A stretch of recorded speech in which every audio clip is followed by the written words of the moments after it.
Kembali lagi saya bersama Mas Al Falak Arsenda Tama di sini. Dan Mas Al, saya pengen ngelanjutin nih tadi pembicaraan kita yang menarik sekali ya mengenai business coach. Dan apa yang penting nih untuk menjadi seorang business coach yang handal, yaitu mindset dan skill set. Dan skill set di sini juga tadi di breakdown lagi nih, jadi dua ya, ada masalah strategic thinking dan connecting the dots, dan bagaimana juga membangun sebuah percakapan yang efektif. Nah, kalau kita tarik nih Mas ke dalam konteks organisasi dan melihat ini mungkin dari sisi executive coach, bagaimana ini Mas? Yang seringkali orang salah mengerti itu ya, business coach itu beda dengan executive coach. Itu yang seringkali ya. Padahal sebetulnya itu dalam satu domain. Karena seorang eksekutif, dia adalah pimpinan tertinggi dari organisasi yang mengelola orang, mengelola proses, mengelola produk atau service dari organisasi itu yang kemudian dijual ke customer. Jadi sebetulnya domainnya sama. Cuma kadang-kadang orang melihatnya berbeda. Dan kita ngerti kok kenapa orang melihatnya berbeda. Soalnya kalau business coach kan bawanya itu agenda tentang bisnis. Kalau executive coach itu bisa beragam. Bisa macam-macam, agendanya tentang dirinya, bagaimana menjadi leader yang lebih efektif, bisa tentang dia baru datang dari luar negeri ya, kalau ini orang bule, terus gimana dia transisi ke local culture misalnya. Tapi pada ujungnya adalah seorang executive coach yang baik itu juga harus bisa membaca wider context istilahnya. Jadi ada jadi sempat ada soalnya dilema begini. Executive coach itu sebetulnya mengubah apa sih? Apakah hanya mengubah orangnya atau mengubah organisasinya? Jadi kalau kembali lagi nih di sini ya, fungsinya coach adalah menghantarkan. Jadi apa yang dihantarkan oleh seorang executive coach itu adalah proses transformasi dari si eksekutif sebagai kliennya, dan juga bagaimana transformasi itu kemudian punya impact ke organisasi secara leadership ya, dan juga secara bisnis. Jadi intinya executive coach itu bantu orang untuk transform orangnya, si eksekutif itu, transform people, orang-orang dan tim yang ia pimpin, dan transform organisasi. Jadi permainannya kurang lebih sama sebetulnya dengan business coach ya, dan mindset dan skill setnya juga sama ya. Gimana kita bisa ngelihat orangnya, bukan kerjaannya, gimana kita bisa bantu si eksekutif itu nanti berpikir strategis, connecting the dots, faktor-faktor yang mempengaruhi organisasi itu, dan juga kemudian menjalin conversation ya, yang mungkin agak membedakan antara executive coach dengan business coach itu nanti topik-topiknya. Kalau topik-topik di business coaching itu biasanya terkait sama produk, sama proses bisnis, sama customer gitu. Tapi kalau topik di executive coaching itu lebih ke transformasi leadership si eksekutif itu.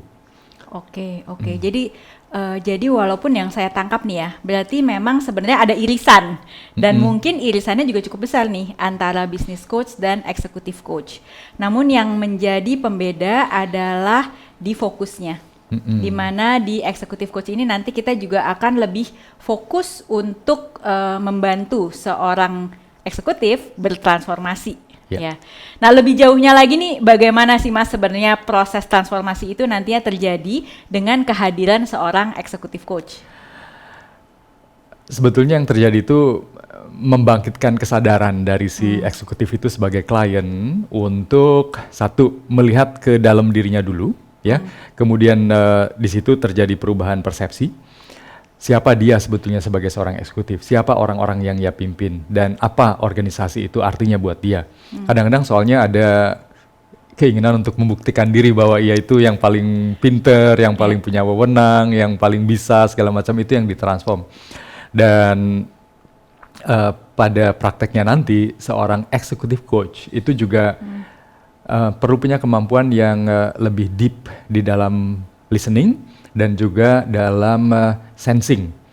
Satu lagi, asking questionnya juga itu berlayer-layer. Jadi kita punya modeling di mana yang namanya deep coaching itu nanti seperti piramida ya, dan di setiap level itu nanti ada apa misalnya ada fokusnya gitu. Misalnya ini level issue, kemudian di bawah ada level challenge, sampai ada 6 level, dan kemudian nanti jika piramida ini ditransform jadinya yang bentuk piramida yang seperti apa ya di setiap lapisan-lapisan itu, dan itu adalah exercise deep listening yang sebetulnya nanti perlu dilatih oleh siapapun yang ingin menjadi executive coach. Oke, jadi di sini menjadi lebih seru lagi nih ya, kayak permainannya lagi dan juga lebih dalam lagi ya, masuk ke dalam deep coaching, deep listening, deep evoking awareness yang tadi itu ya. Oke, Mas Al. Nah, mungkin sekarang di akhir nih Mas, kalau misalnya tadi dari awal sebenarnya kita juga udah menyoroti ya aneka rupa ini. Jadi bagaimana misalnya seorang itu ingin memulai perjalanan menjadi seorang professional coach, ada fondasi-fondasinya. Terus kemudian kita juga bagaimana membantu orang di bidang sales, membantu bagaimana orang di bidang bisnis, dan sekarang juga membantu seseorang menjadi eksekutif dan bisa bertransformasi nih. Walaupun pada ujung-ujungnya sebenarnya benang merahnya itu adalah bagaimana membantu orang untuk berupaya, untuk berkembang dan akhirnya bertransformasi. Oke Mas, jadi apa sih sebenarnya yang dibutuhkan oleh seseorang untuk menjadi coach yang efektif? Yang pertama, orang tersebut juga perlu bersedia untuk melakukan transformasi ya dari dirinya, karena sebetulnya yang mendapatkan benefit pertama dari satu proses coaching itu bukan si klien atau coachnya, justru si coachnya. Dan si coach juga ingin memanfaatkan setiap pertemuan sesi coaching itu sebagai pembelajaran bagi dirinya. Jadi ia pun belajar dari setiap pertemuan dengan klien-kliennya.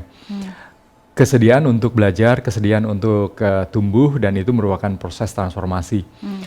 Dan seorang coach juga ingin punya kemampuan yang agile, supaya tidak memaksakan asumsi, kemudian juga solusi kepada kliennya.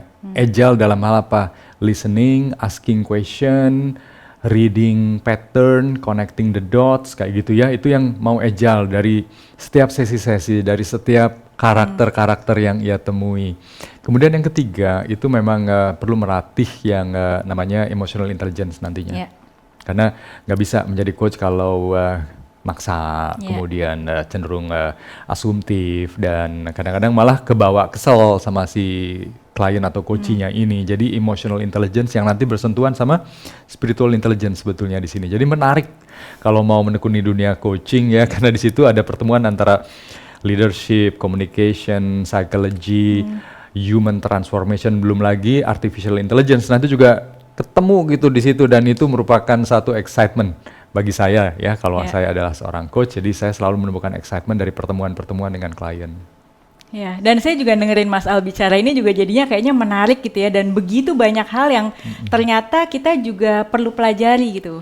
Jadi yang saya juga tangkap di sini adalah untuk menjadi seorang coach yang efektif, kita tuh harus juga mau untuk terus-menerus belajar ya, continuous learning. Dan nantinya juga semua itu kita juga ingin bisa mengukur juga bagaimana dampak itu buat kita, dan bagaimana itu dampak juga buat orang lain dan lingkungan kita gitu ya Mas. Sama satu lagi sebetulnya itu networking dan relationship ya, karena kita itu nggak bisa yang namanya menjadi coach itu sendiri aja ya.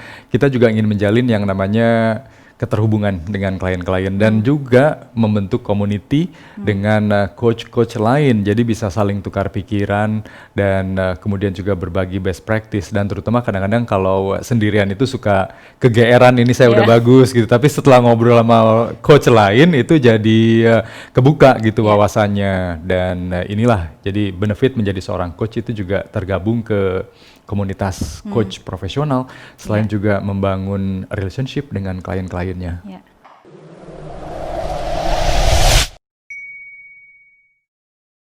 Oke, jadi berarti akhirnya 3 nih ya Mas ya. Jadi continuous learning, kemudian bagaimana kita bisa mengukur dampaknya, dan kemudian tentunya kita juga bagaimana bisa punya networking atau jejaring yang kuat ya.